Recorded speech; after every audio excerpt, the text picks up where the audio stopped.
이재명 정부의 이른바 힘 있는 인물들을 쭉 한번 돌아보는 기획을 하고 있습니다. 자, 오늘 이 시간에는 그림자 김현지 총무비서관 이렇게 제목을 잡았습니다. 예. 대통령실 총무비서관 김현지 비서관의 이야기입니다. 앞에 이제 그림자라고 붙인 것은 과거부터 이 김현지 비서관이 어디서 고향이 어딘지 어느 학교를 다녔는지 이런 것도 지금 안 알려져 있다. 그야말로 그림자 인물이다라는 측면에서 그림자라는 단어를 앞에 붙여봤습니다. 먼저 어떤 인물인지 이 표로 한번 살펴볼까요? 예, 공개된 게 김현지 대통령실 총무비서관 공개된 내용 자체가 많지가 않습니다. 보통 우리가 저희가 여기서 프로필 만들 때 몇 년생, 어디 출생, 그리고 학교 어디 나왔고 요거부터 시작했는데 김현지 비서관은 고향이 어딘지 학교를 어디서 다녔는지 아는 사람이 없습니다. 예, 아는 기자들이 없어요. 지금 공개된 정보를 최대한 찾아봤을 때도 그게 없습니다.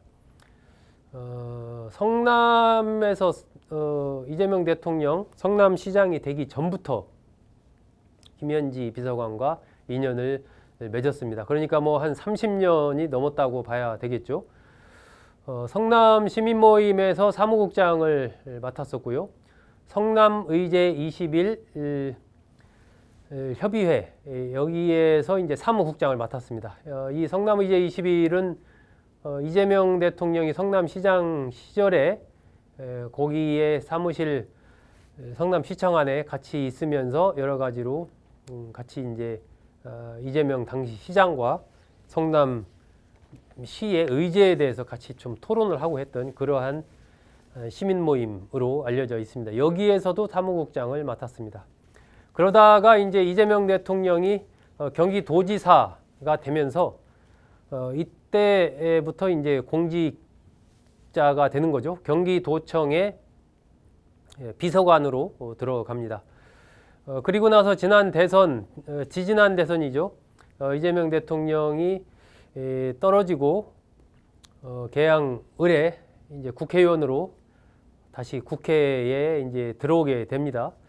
그때 들어오면서 이재명 국회의원의 수석 보좌관을 맡아서 일해 왔죠. 이재명 대통령이 되기 전까지 이재명 국회의원 의원실에서 수석 보좌관으로 일해 왔습니다. 그러다가 이재명 대통령이 탄생하면서 이재명 대통령실의 총무비서관을 맡았습니다. 자, 총무비서관은 이 대통령실 전반의 살림살이, 그러니까 돈의 씀씀이 이거 다 총무비서관 관할입니다. 어떤 예산을 어디에 쓸 것인가, 이거 총무비서관 손을 다 거쳐야 집행이 되는 그러한 것이고요. 또 이 대통령실의 인사, 2급 이하 행정관 인사에도 총무비서관이 상당한 영향력을 행사하는 걸로 그렇게 알려져 있습니다. 그래서 대통령실에 들어가려면, 대통령실 행정관이 되려면 김현지 총무비서관의 컨펌, 낙점, 허락이 있어야 된다. 이런 얘기들이 이제 쭉 나왔던 이유가 여기에 있는 거죠. 그만큼 이제 총무비서관실은 대통령실의 예산, 인사와 관련해서 막강한 영향력을 갖고 있습니다. 박근혜 정부 때는 이제 수행비서를 했던 이재만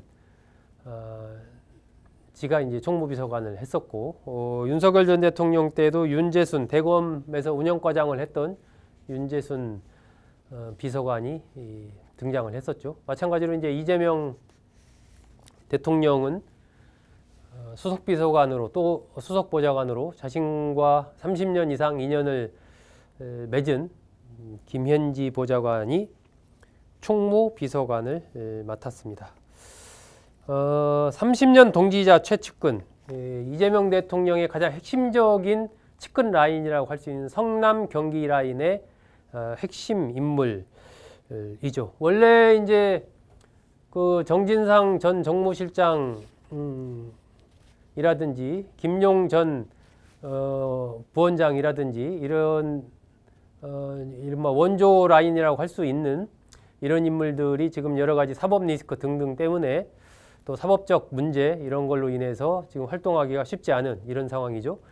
김현지 비서관이 그런 측면에서는 현재 성남 경기 라인의 실무로서는 상당히 좀 나이가 많은 거의 선배격이다. 뭐 이렇게 지금 볼 수가 있습니다.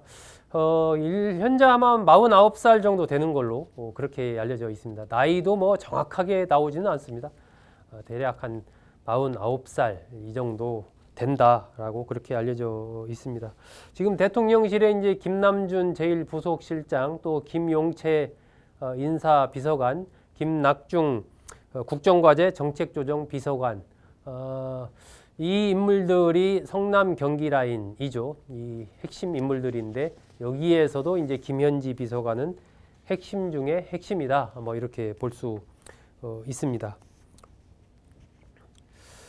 이 대통령이 국회의원 된 뒤로 국회의원실에 수석 보좌관을 맡았고, 보통 이제 국회의원실에 뭐 근무하고 하면 기자들이랑도 만나고 그래서 얼굴도 알게 되고 할 수 있는데, 이 김현지 비서관은 거의 기자들한테 얼굴 뜨이는 것을 좀 거의 꺼려했다고 합니다. 공개되는 것을 상당히 좀 싫어했던 거죠. 공개되면은 여러 가지 이런저런 또 구설수에 오르기 쉽다, 아마 그런 생각을 한 것 같습니다. 사진이 찍힐 만한 공식 행사에 나온 적이 거의 없습니다. 그러다 보니까 사진 자체가 별로 없는 거죠. 사진도 많지 않고 어디 출신인지 몇 년생인지 어느 학교를 나왔는지 이런 것들이 상당히 베일에 쌓여져 있는 그런 인물입니다.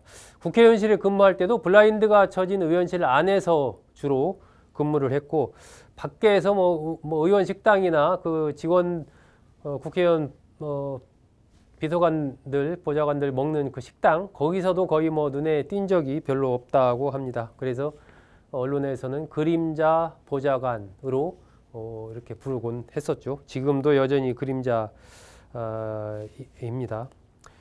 김현지 비서관이 좀 언론에 좀 많이 이제 보도가 됐던 게 2022년 9월 달이에요. 그 당시 이제 이재명 그 대통령이 국회의원일 때 그 본회의장 안에서 이렇게 핸드폰을 보고 있었는데, 거기에 검찰이 이 대통령에 대한 소환 조사를 통보했다. 지금 이제 화면에 나오죠. 관련해서 의원님 출석 요구서가 방금 왔습니다. 전쟁입니다. 예, 전쟁입니다. 저 전쟁입니다라는 저 문구, 저게 도드라졌던 거죠. 예, 보통은 뭐 이렇게 비서 역할을 하는 분들이 모시는 분한테 문자를 보낼 때 저기까지 보내지 않습니까? 뭐 관련해서 뭐가 요구서가 방금 도착했습니다. 이렇게 이제 그 상황만 딱 이렇게 얘기를 하는데, 전쟁입니다. 이렇게 해서 지금 이렇게 왔고, 이거 의원님 이거 전쟁, 검찰이 전쟁 선포한 거예요. 전쟁 맞대응해야 됩니다. 이렇게 자신의 의견과 상황 판단을 넣어서 저기다 보낸 거죠.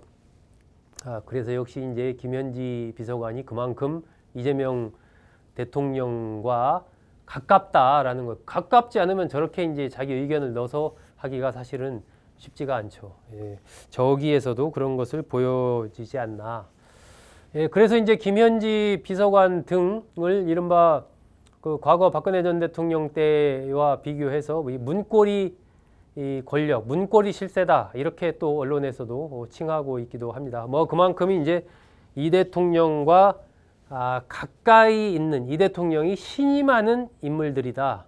제1부속실장도 그렇고 뭐 인사비서관도 그렇고, 예, 김현지 총무비서관도 그 범위 안에 있다. 그러니까 이게 뭐 어떤 나쁜 의미, 좋은 의미 이렇게 해석하는 게 아니라 그만큼 문고리를 잡아야 문을 들어갈 수 있는 거 아닙니까? 문고리를 자꾸 열어야 그만큼 가까이 있다. 이 사람들을 통해야 대통령에게 접근이 된다라는 그런 얘기에서 이제 문고리 권력 이렇게 언론에서 부르는 것이죠.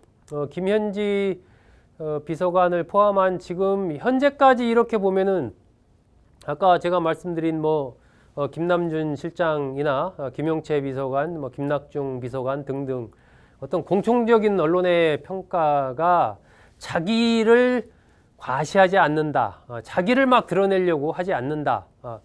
그야말로 자기는 철저하게 숨으면서 일은 철저하게 하는 이러한 인물들이다라고 언론에서 평가를 하고 있습니다.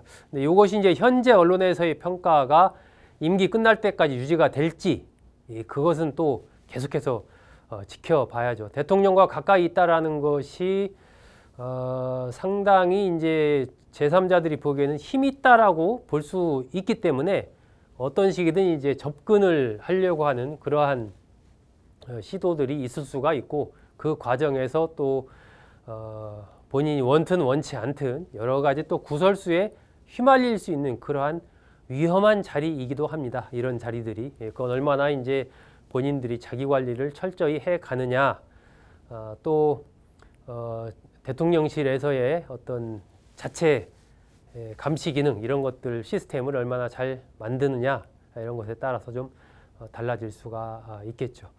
네, 오늘 두 번째 포커스 시간 이재명 파워맨 그림자로 불리는 김현지 대통령실 총무비서관에 대해서 알아봤습니다.